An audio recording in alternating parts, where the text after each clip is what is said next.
If there's one thing that Led Zeppelin has taught me in all these years of listening to them, is that the only thing that can make epic fantasy cooler is if you add a little classic rock. And I think Nicholas Eames knew this too.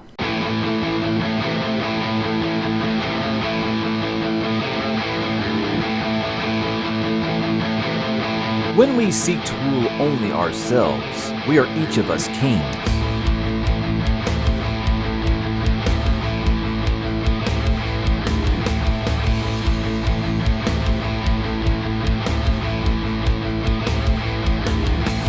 Among them is a renegade king to whom time imparted great wisdom and an even greater waistline, whose thoughtless courage is rivaled only by his unquenchable thirst.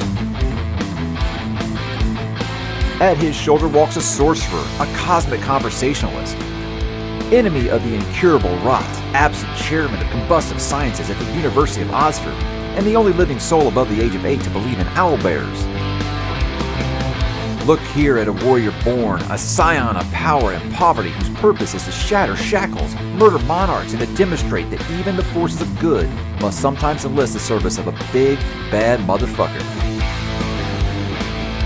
And now comes the quiet one, the gentle giant who fights his battles with a shield, stout as a tree that counts its age in eons, constant as the star that marks true north and shines most brightly on the darkest of nights.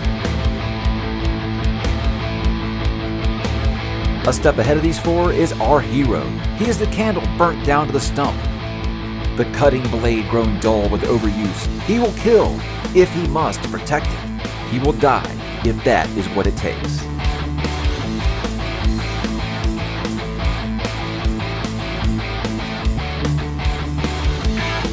This is Saga, and yes, they do look like trouble. At least until the wizard trips on the hem of his robe, stumbles, cursing, and fouls the steps of the others as he falls face first onto the mud-slick hillside.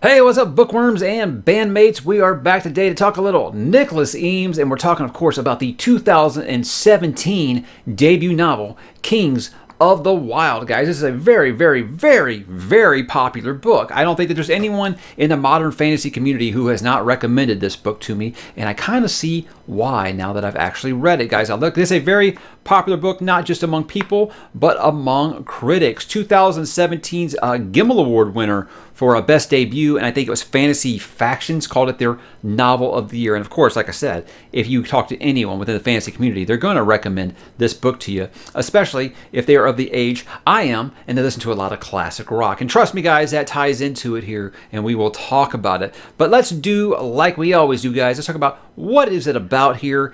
Clay Cooper. Now, Clay Cooper was once the member of Saga, the most renowned mercenary band in the world, but he has since retired to live in peace with his wife and young daughter, until the night his old bandmate Gabriel shows up on his doorstep, desperate for help.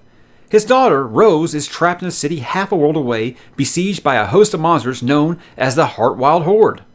Now, together they set out to reunite the members of their old band, and reunited they set out across the Heartwild, clashing with feral cannibals, vengeful gods, and a relentless bounty hunter. Saga must convince both their aging peers and a generation of restless youth to risk everything in pursuit of the mercenaries' most valued currency, everlasting glory. Guys, it is time to get the band back together, and that takes us to Kings of the Wyld. Now, the first thing that I want to talk about here is the biggest question I get, Mike, is you talk about all these classic rock references. Do I have to know dinosaur rock like you to understand these references? No, you do not. But let's get into what makes it good or bad, guys. First, obviously, the good. 1970s classic rock references. You may not think that this is going to work. I am a huge classic rock, 1970s guitar rock, whatever you want to call it. I know now classic rock is like 90s stuff, and that makes me feel severely old.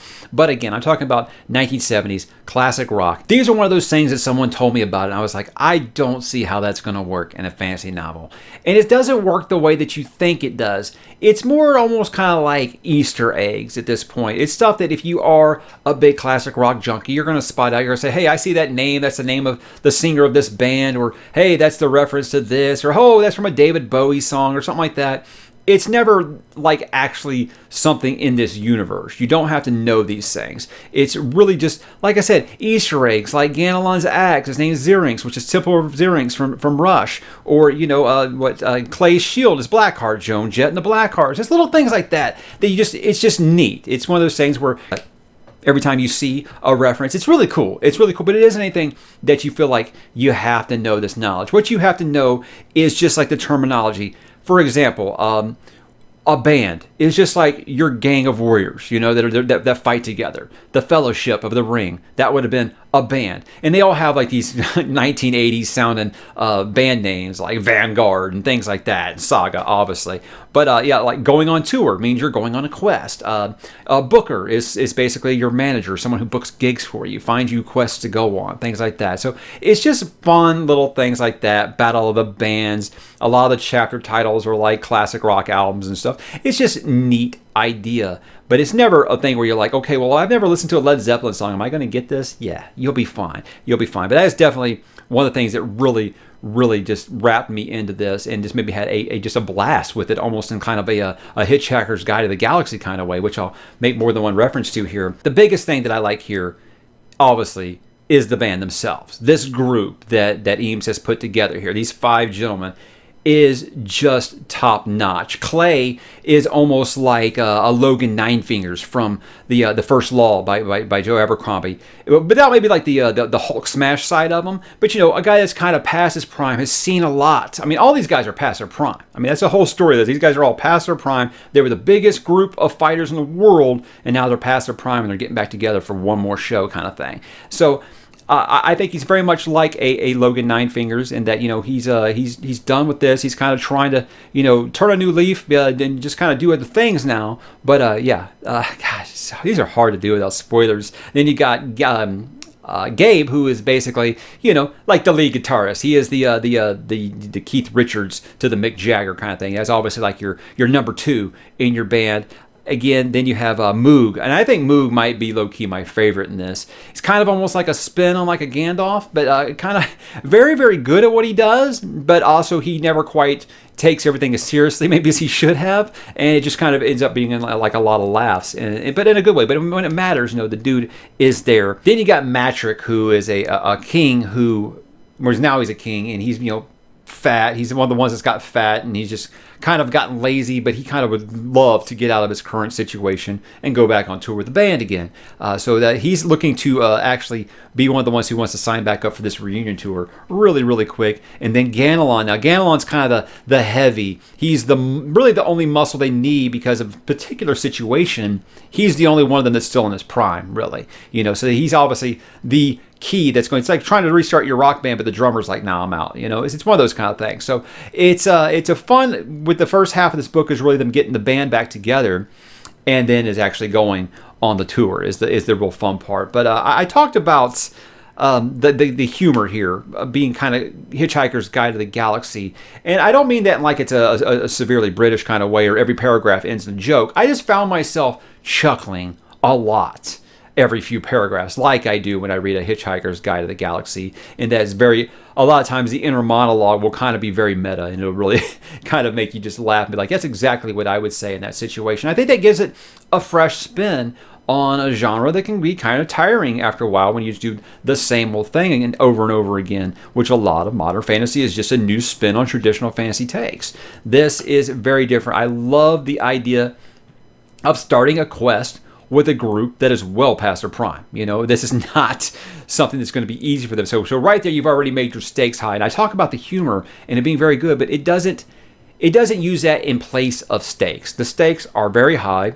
Bad things happen. And this book, as much as it makes you laugh, it will hit you in the feels. You will not expect it, but I think it's because you grow to love these 5 guys. And there's more in this band, but this main 5 guys, you will grow to love them. and you don't want to see anything bad happen, then they must be protected at all times, right? So bad things do happen along the way, and it will get you. It will get you to pull at those heartstrings. So I think it's just because he gave these characters so much heart, and I hate throwing out. That's a thing about like with sports. They'll be like, "Oh, that player's got so much heart," and like, how do you measure heart?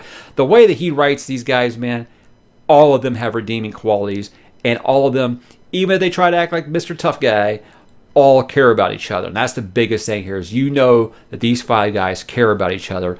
Some more than others, but yeah, it's just there's some stuff that really, really will punch you where it hurts. Now, when I say that the dialogue is very Joe Abercrombie-like, I want you to understand what I mean.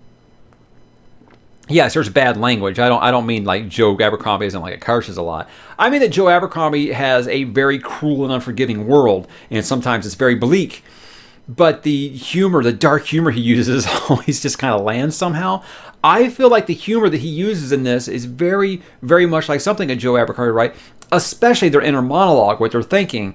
Like, let's just say someone might have died by sewage, and he says, wow, what a shitty way to go. And I mean, that's just something that Joe Abercrombie would write, and it lands perfectly, right? So that is the highest of compliments come from me, a huge Joe Abercrombie guy. So that's very excellent. This is not grimdark in the least, guys. This is very, very much adult because of the language in a lot of situations, but there's nothing that's going to make you be like, well, you're shielding anyone under 15's eyes while they're trying to read it or something. But yeah, very, very much the dialogue will crack you up more than once. I'll say that the action is very well written for a book of this kind. You'd think, okay, this is just silly, just having a good time, and I hope that's not what I'm making it sound like. It's very, very much a serious book. It just will keep the levity right where it needs to be. But the action sequences on here are epic as hell. The whole Battle of the Bands thing is just top notch. Just some great, great stuff. And there's some epic moments in here. Some really high epic fantasy moments in here with some of the beasts and some of the situations. But yeah, it's just you're gonna have a great time as you're going along. And that does lead me to a couple of bad things. Look, there was a couple bad. Every book has. When I'm doing my Dune reviews, guys, I'm going to have a bad thing to say about it. You just got to accept this. As always, my bad stuff is subjective. It's going to kind of depend on you. I feel like it kind of ends rather quickly. You have your big moment, and then it's like, bam, over. It's like, okay, I didn't necessarily need like a 10-minute ending or anything, but I didn't need like Return of the King or anything, but I definitely thought I would have had a little bit more than this. It's just like, you have your big, big battle, and then it's like the epilogue. I'm like, wow, okay, I could have used a little more. The biggest bad with this, and this really isn't bad, guys, this is just me. I'm sad that it's going to be one and done with this game. Yes, the band is going to be a trilogy, I believe. He's doing 70s, 80s, and 90s music references, I believe. I haven't read the second book yet. But each book's going to be a different group, a different band. So this is the only time we're going to get to roll with Saga, and that makes me very sad. And we're in a world where I say, I wish more people would write standalone fantasy novels, because I'm tired of every fantasy book that comes out, book 1 of a planned 6-book series, where this is just like, yeah, you're going to be one and done with this. It's sad because you love this group so much and you want to go questing with them again. So my hope is that maybe once he's done with this trilogy, maybe he'll go back, and even if it's just short story collection or something, Mr. Eames, if you ever see this, I doubt it. I hope maybe you'll consider going back and writing like a short story collection of some of Saga's quests during their prime. A lot of the ones that are mentioned in this book, I'd like to get the full story of those, because I feel like a lot of things with old bandmates talking about the glory days is they can embellish quite a bit. So I'd like to see maybe the full side of some of these stories. But yeah, it's a bummer to me that it's like I said, one and done with this group just because I love them. That's really not a bad thing. Obviously, it's a very good thing that he wrote a group this awesome that I just wanted more of it.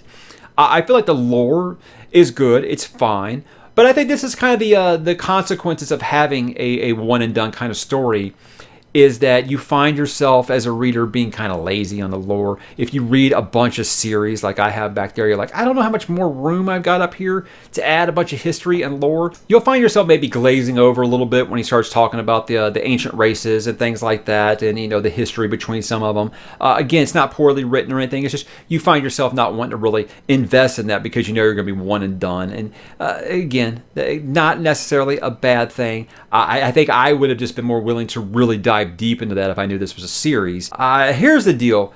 I think that the villains are fine. My problem is I feel like it might be balanced wrong, because you want to believe that Last Leaf is basically the villain of the story, but I felt like Larkspur was the much better villain, but she was kind of like a secondary villain. You kind of have to read and decide that for yourself.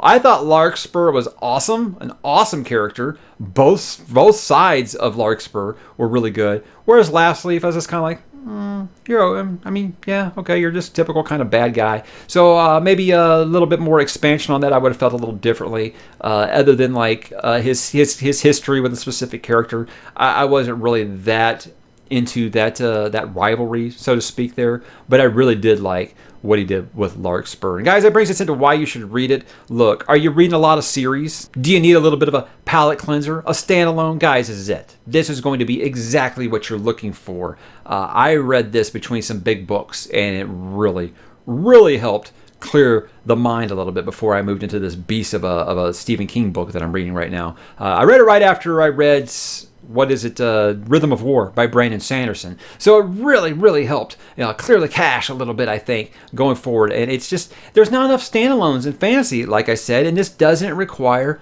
a lot of commitment. And you're going to have a good time with this group of guys. I guarantee it's a kind of fun book, I think, can help lift you out of a reading slump if you're doing that. And again, this is one of the most likable groups of characters in all of fantasy that I've read. I can't think of another group where I've not just liked every character in that group, but I've loved them. I love them all. I love all 5 of these guys. It's just so good. I wanted more of them.